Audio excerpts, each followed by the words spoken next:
adik-adik semua? Pastinya masih tetap semangat kan? Semangat untuk mendengarkan cerita sekolah minggu kita hari ini. Tema kita sekarang adalah bayi Musa yang diambil dari Nats Keluaran 2 ayat 1 sampai dengan 10. Adik-adik sekolah minggu pasti sudah pernah mendengarkan cerita tentang kelahiran Nabi Musa kan? Iya, bayi Musa yang diselamatkan oleh putri Raja Mesir dari Sungai Nil. Anak-anak Tuhan yang hebat-hebat, sebelum mendengarkan cerita sekolah minggu kita pagi ini, ayo sama-sama kita angkat satu lagu pujian, Yesus itulah satu-satunya penolongku yang sungguh.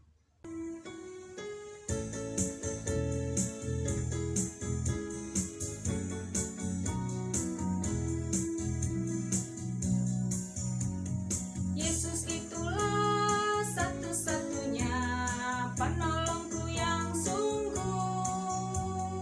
Dia berjanji akan kembali angkat kita semua. Oh haleluya, puji Tuhan, upahmu besar di surga. Oh haleluya, puji Tuhan, upahmu besar di surga. Sekali lagi,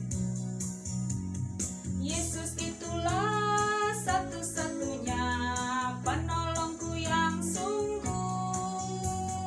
Dia berjanji akan kembali angkat kita semua. Oh haleluya, puji Tuhan, upahmu besar di surga.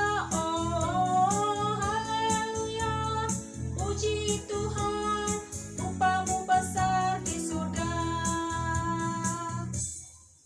Adik-adik tahu, orang tua kita adalah sosok yang paling penting dalam keluarga, juga dalam rencana Tuhan bagi umatnya. Ini dapat dilihat dalam kisah hidup Musa. Setelah Yusuf meninggal, orang Israel masih tinggal di tanah Mesir dan bertambah banyak.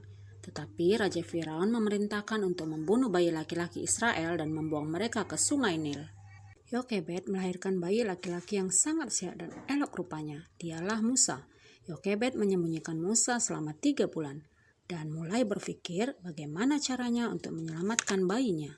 Kemudian dia meletakkan bayi itu ke dalam sebuah keranjang, mengaturnya supaya tidak masuk air dan meletakkannya di sungai Nil. Kakaknya yang bernama Miriam melihat, menjaga dan mengawasinya dari jauh. Dan dia berdoa, pasti Tuhan menolongku untuk menjagamu. Suatu hari, datanglah seorang putri Raja Mesir ke sungai itu untuk mandi yang ditemani oleh dayang-dayangnya dan melihat keranjang tadi, kemudian mengambilnya.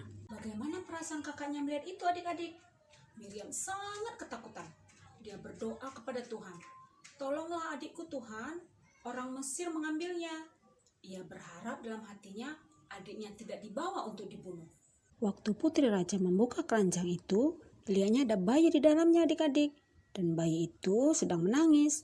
Tuhan membuat putri raja merasa kasihan dan akhirnya bayi Musa diambil dan dipeliharanya. Adik-adik di rumah, siapa yang punya adik bayi? Atau pernah melihat adik bayi? Pernah mendengarkan adik bayi menangis? Ayo, bagaimana suaranya ya? Apa yang membuat adik bayi menangis? Apa yang bisa kita lakukan agar adik bayi bisa tenang? Wah, ternyata seorang bayi itu harus dijaga dan dirawat dengan baik ya adik-adik. Ia membutuhkan papa, mama, kakak yang baik untuk menjaga dan menyayanginya. Apa yang dapat kita pelajari dari cerita sekolah minggu kita hari ini ya? Yang pertama, Tuhan membuat ibu dan ayah menjaga bayi mereka dengan baik dan pasti akan melindungi dari orang jahat. Tuhan membuat Miriam sangat mengasihi adiknya dan tidak mau kehilangan adiknya.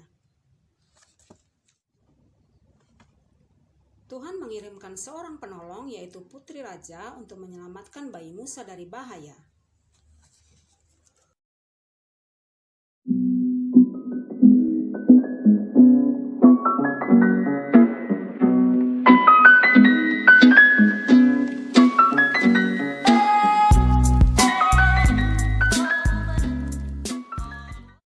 Adik-adik sekolah minggu tahu nggak?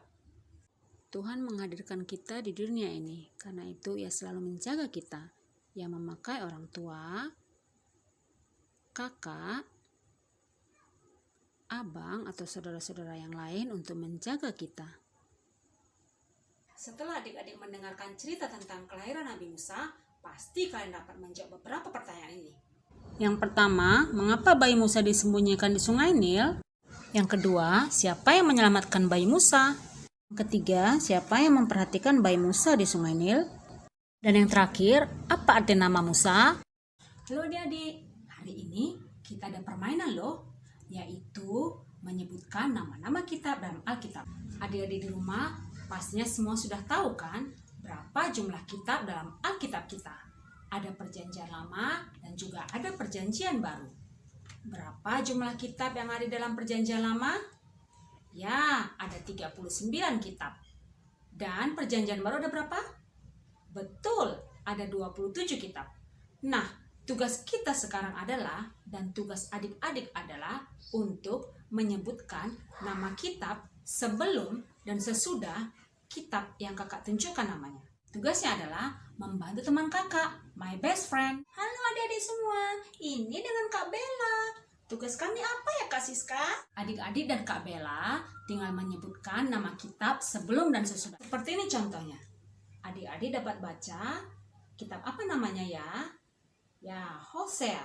Nah, tugasnya adalah membantu teman kakak, yaitu Kak Bella, menyebutkan nama kitab sebelum Hosea dan sesudah Hosea. Oke? Sepertinya mudah. Mudah kan adik-adik? Ayo, kita mulai yuk. Kita mulai ya Kak Bella. Nih, kitab yang pertama. Daniel dan Yoel. Betul Kak Bella. Sekarang kitab yang kedua. Esther, Nehemia dan Ayub. Kitab yang ketiga ya Kak Bella. Punya waktu loh. Kalau ini gampang Kak Siska. Keluaran dan bilangan. Nih, kitab yang keempat. Kidung Agung dan Yeremia. Sekarang tantangannya lebih lagi Kak Bella. Tadi kan perjanjian lama nih. Sekarang kita mulai perjanjian baru Kak Bella. Nih, yang pertama, Matius, Yohanes. Aduh Kak Bella, salah. Ayo yang kedua lagi Kak Bella. Oh iya, salah ya Kak Siska.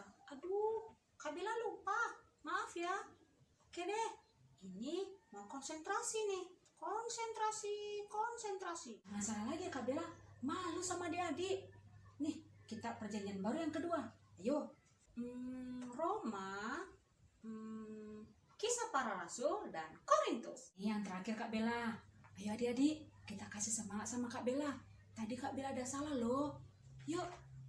Nih Kak Bella. Yang terakhir ya, jangan sampai salah ya. Efesus dan Kolose. Adik-adik di rumah, terima kasih ya sudah membantu Kak Siska dengan Kak Bella tadi bermain permainan game menyebutkan nama-nama kitab. Ingatlah adik-adik, tetaplah percaya dan jangan ragu akan pertolongan Tuhan. Sebab pertolongan Tuhan akan selalu tepat pada waktunya. Karena Tuhan tidak akan membiarkan anak-anaknya menghadapi masa-masa sulit sendirian.